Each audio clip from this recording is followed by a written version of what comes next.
If you live on planet Earth and are not in fact an alien from outer space, there's a high chance you've heard of one of the most colossal tech companies in the world. This company is worth trillions of dollars, and its numerous products have become must-haves that people will spend thousands of dollars on. Can you guess the company?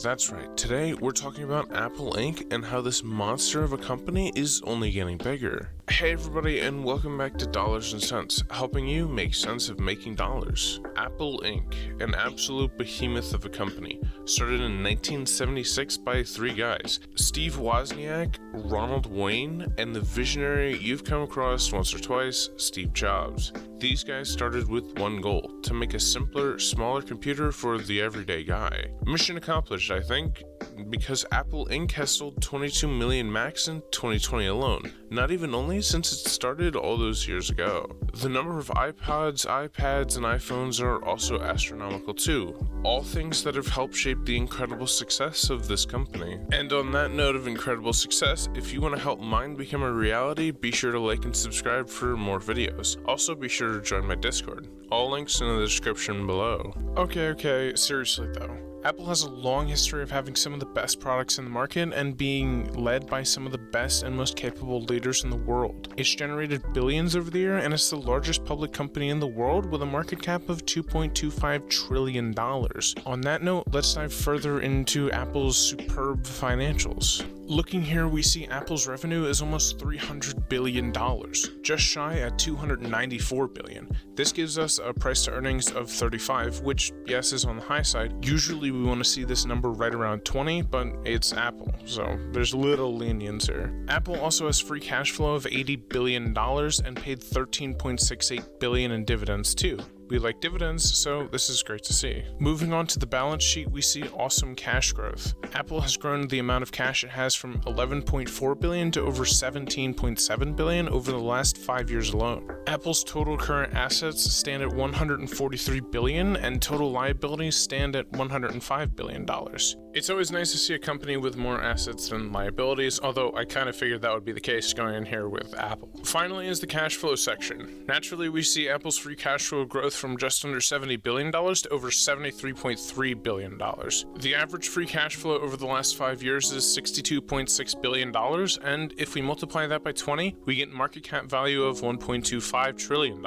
Currently, Apple's market cap is $2.25 trillion, so that difference isn't really good to see. Why? Well, this means that the company, at least by my metrics, is actually overvalued. I honestly believe that the valuation is really important, and in a while we'll see why Apple has the valuation it does. I also believe that it's incredibly important not to overpay for any company, including Apple. At the end of this video, I'll summarize what I think is a good price that you might want to look for if you're looking to invest in Apple for yourself.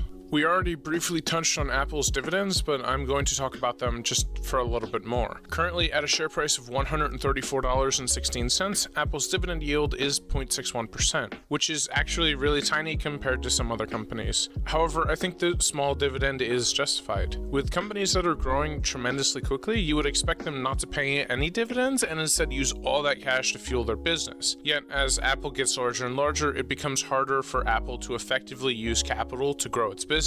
I expect that over the years, as growth slows down, Apple's dividend will increase tremendously. As the old saying goes, the growth stocks of today are the value stocks of tomorrow. With that said though, if you buy one share at $134, you'll get that 0.61% dividend yield, translating to 82 cents paid out per year, or 20 cents per quarter since Apple pays dividends every quarter. Its payout ratio is also really great at 18.5%. Plenty of room to grow that number. Lastly, we have a 5-year dividend growth rate of 9.5%.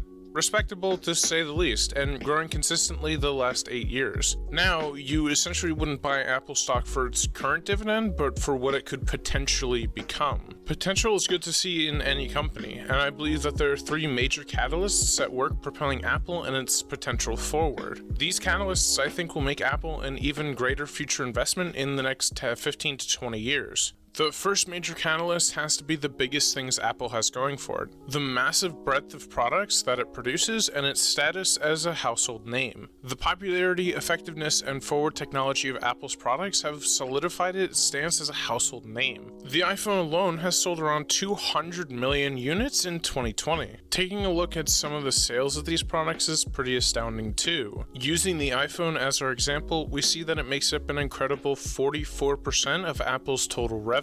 This equates to right around $137 billion sold in just iPhones, making the Apple iPhone the most popular phone brand in the world. Along with this, there seem to be a lot of diehard Apple fans that are fiercely loyal to their iPhone and Apple as a company. To me, of course, this seems a little odd, but to each his own, I suppose. Yet, regardless of that, Apple has built such a reputation and brand that people are eager to snatch up whatever new version of the iPhone comes out every year. Along with the iPhone, we have other great products, one of which is the staple computer offering, the Mac. Coming with its own operating system, Mac OS, and a host of applications built specifically and only for the operating system, the Mac accounts for about $28.6 billion in sales for the tech giant. Really, that's what Apple is about: building a brand and then having an offering in everything they can. They're a hardware company in the fact that they make all their own products. They're a software company in the sense that they make their own software, such as macOS and the iPhone's operating system. And like we mentioned earlier, Apple makes more than just Macs and iPhones. It's also recently released products in the health and fitness sphere with the Apple Watch to track your health from head to toe. Just go to Apple's website and you can see just how much the company offers. We might even get an Apple Car in the future. In any space it competes, Apple is a formidable foe with its ability to create and distribute products so closely interconnected between each other. It's certainly got the money to do it too.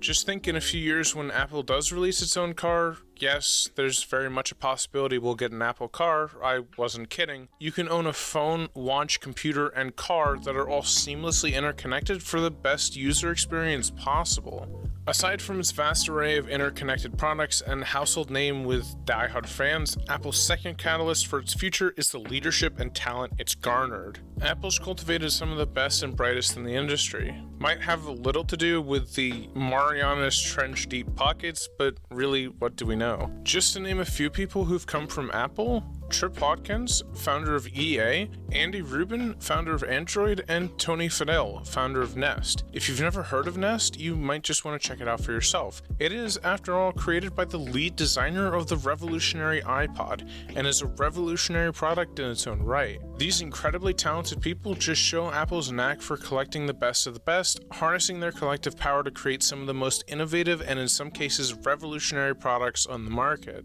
This list, of course, is missing Steve Jobs for a reason. He's Apple's visionary founder who led it through some of the company's very best years. Under his direction, Apple released these innovative and revolutionary products to the market. Yes, the Mac, the iPod, and the iPhone. Tim Cook, who assumed leadership of Apple in 2011 after Jobs passed away and still heads the company, has done well in his own right. With his money-savvy leadership, Apple went from a $400 billion company to the $2.25 trillion colossus we have today.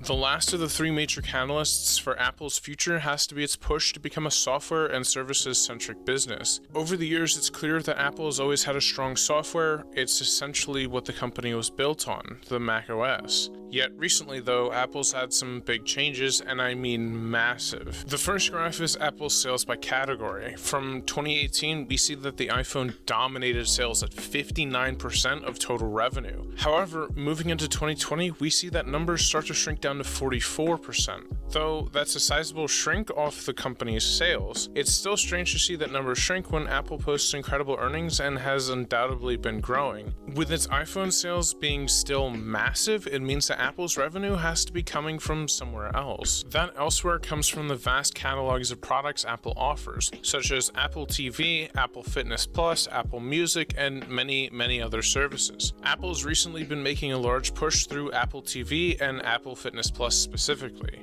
Apple TV Plus is now 2 years old, but it's encountered some slow growth. That could simply be drummed up to the fact that Apple TV is relatively new in the streaming world. Only time will tell for Apple TV Plus.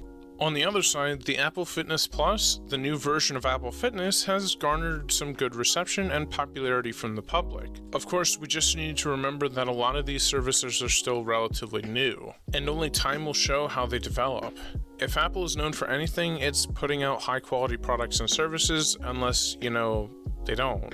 Despite the obstacles and challenges that it's had to face, Apple has managed to become a tech titan with numerous products and the status of a household name company on a worldwide scale. I doubt there's much that can stop Apple's titanic growth other than government regulation curbing it. It's in this belief of Apple's future growth, its potential for investors everywhere, that I make ticker symbol AAPL 4% of my total portfolio. My plan, of course, is to simply buy and hold Apple stock forever, like the title of this video has clearly stated, because I believe that Apple's future is in the long term. I believe that Apple has what it takes to remain strong at the forefront of both technological and entertainment innovation for years to come. In the meantime, we'll just have to wait in anticipation to see what this monster of a company unveils next, and if those dividends and that dividend growth will increase. I hope so, because I think I might just want one of those Apple cars. Until next time, I hope you all enjoyed this video, and I hope to see all of you in the next episode of Dollars and Cents.